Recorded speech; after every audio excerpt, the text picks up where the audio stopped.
Top of the middle of the day to you, ladies and gentlemen, boys and girls. We're going to do a little taste test comparison. We have us a brand new bone stock 390, although I swapped out the clutch cover on it, so it's old and ratty looking. Other than that, it's completely brand new and bone stock down to the stops on the carburetor. We're going to run it against a 500i that's been zipped. This is probably as far as I'm ever going to be able to take one that's all stock components. Let's just put it like that. I did actually customize the bucking spikes on that thing. It came with the little chicken wimpy.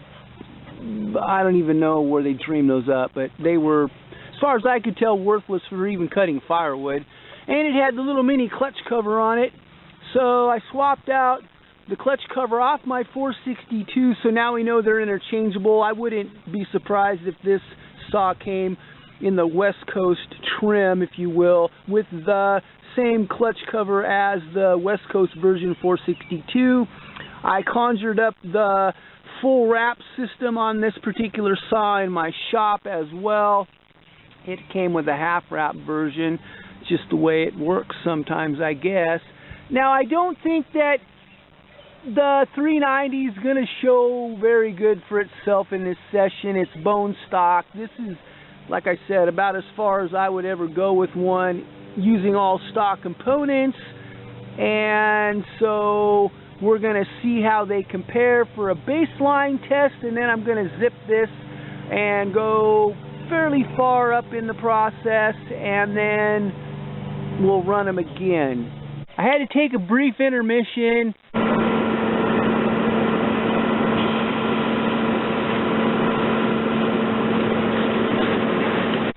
Kind of back on track.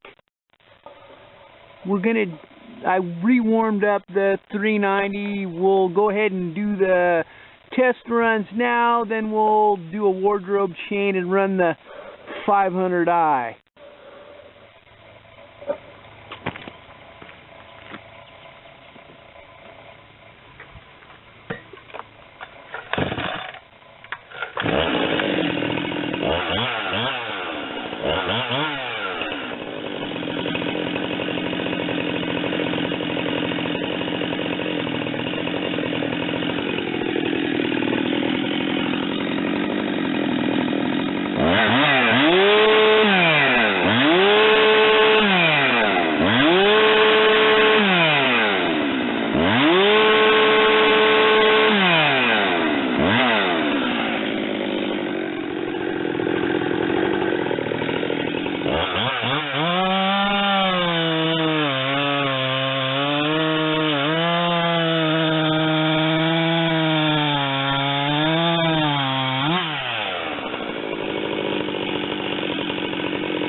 We managed a successful wardrobe change. One thing I'm going to say straight out of the gate, the dogs on the 500i are substantial compared to the chicken wimpy version on the 390. There's much more of a leverage differential with the 500i. Kind of thought I'd point that out as well.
One thing I think I need to mention, I'm probably going to have to mention it multiple times, well, let's just get it out and look at it. This tachometer doesn't do a very good job reading the signal. We just watched it struggling those saws. I've seen it in a couple other videos that I've done so far where it's around 13. I think 13.5 is the highest that I've seen that saw level out at, if you will. So we're adjusting the carburation in this saw, and it's electronically limited in this saw. Unfair advantage goes to the auto tune and Mtronic systems when you're dealing with an equal RPM comparison with this kind of a saw. Although it does have a rev limiter, we did not get up to it. What happens is the spark is limited. A certain number of the signals are actually canceled out. I've heard in this system from a couple different people and seen where it's printed. It doesn't sound like it's etched in stone, but it may vary a little bit between 7 and 9. Signals are interrupted per 1,000 RPMs. So essentially this saw will rev a lot higher if you can keep it under load and approach the threshold and not actually hit it. It'll cut at 14,000, let's just say, for an example. Whereas we're limited carburation-wise, this saw is not going to run above the 13.8 or whatever that number ended up being. You're not going to ever get above that because it's limited with the carburation. So I, in my testing, run everything at around the same RPMs. Unfair advantage is also on the side of the saws that are adjusted with the carburation as opposed to the saws that are limited electronically. So now that we got that out of the way, definitely runs better than it did in stock form, although in stock form they don't run too bad, I guess, if I had to say and be down on record. I've said it, I think, in a couple other videos, saying it again. Runs pretty good in stock form.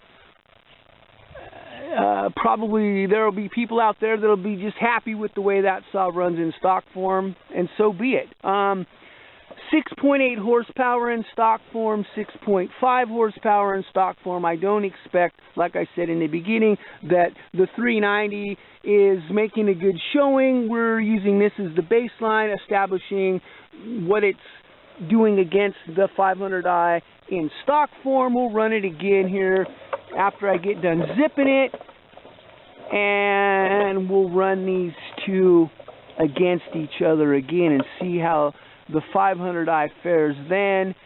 I think it's winning by a fair amount at this point. I think that when the 390 gets done on the operating table, it'll be putting the hurt on it on a personal level. That's what I think. So I did mention what we're doing for the bar and chain.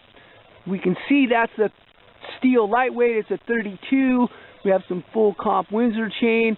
I haven't done anything to that chain for quite some time, and we looked at the stops before, but I don't remember what they were because that was a couple months ago now. I'm thinking there were some around 40 to 50 at that point. So anyway, thanks for watching this session. We'll have to revisit these two at a later date.